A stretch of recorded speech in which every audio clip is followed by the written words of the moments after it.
Good afternoon po sa inyong lahat mga ka-EBL. So, andito na naman po tayo, yung kaibigan nyo po, si Emil po, ng EBL Cebu Motor Traders.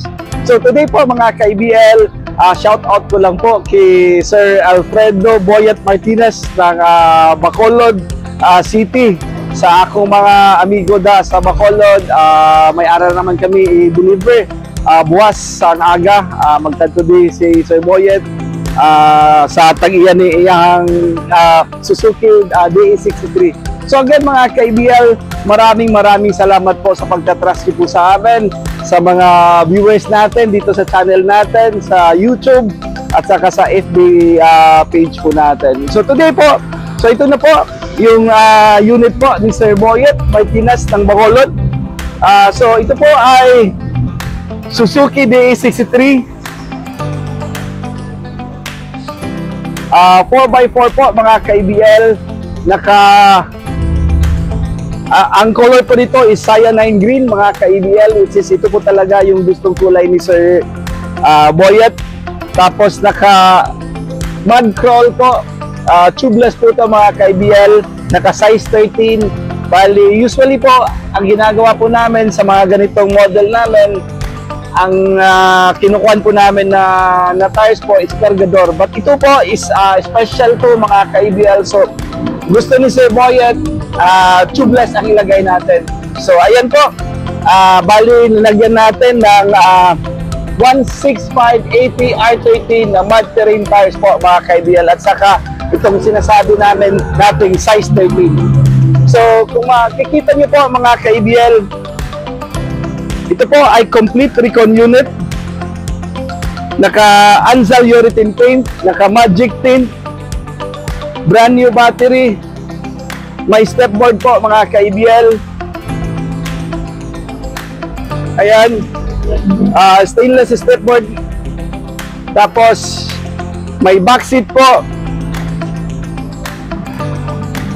So, ang kagandahan po nito mga unit na ganito mga ka-EBL, ito po ay FI na.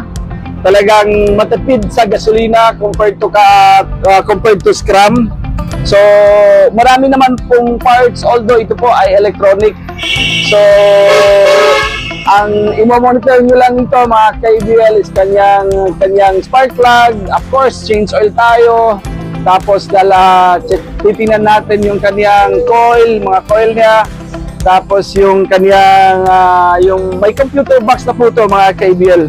So dito po sa amin, sinasabi ko po sa inyo na tayo po ay talagang complete recon unit. So during the time na kuhan kami mga ka-EBL, na test drive kami, so nakita namin na kailangan namin palitan ng clutch lining. Nagpalit tayo dito, Alvin, di ba? Clutch lining, nagpalit tayo. Clutch disc, clutch pressure, at saka yung release bearing po. So yung price po natin na ganitong unit po, papakita natin sa loob. Air condition na po. Yan po yung loob natin, yung interior natin. Air condition, naka German leather na upholstery. Kikita niyo naman po. Tapos may ceiling. Tapos may matting po. Bago yung battery. Tapos naka-undercoat lahat po yung chassis.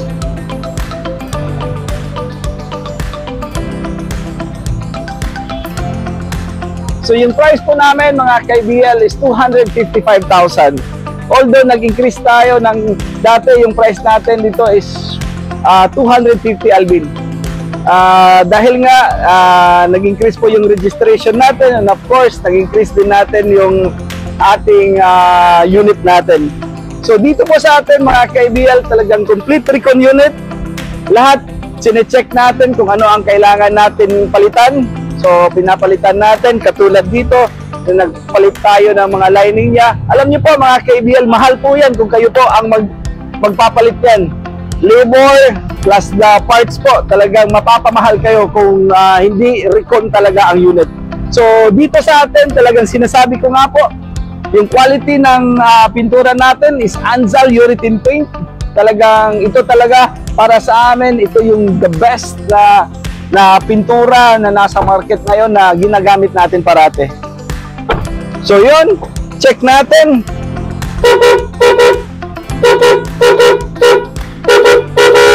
Ayan. So ayan mga KBL, maraming salamat po Sir Boyet Martinez ng Bacolod. Talagang super thank you po ako sa inyo kahit nanonood lang kayo sa channel namin. Talagang nag-trust po kayo sa amin. So ito na po. So ready na po ang unit. So kami po dito is mayroon tayong warranty ng 1 month sa makina at saka sa transmission po.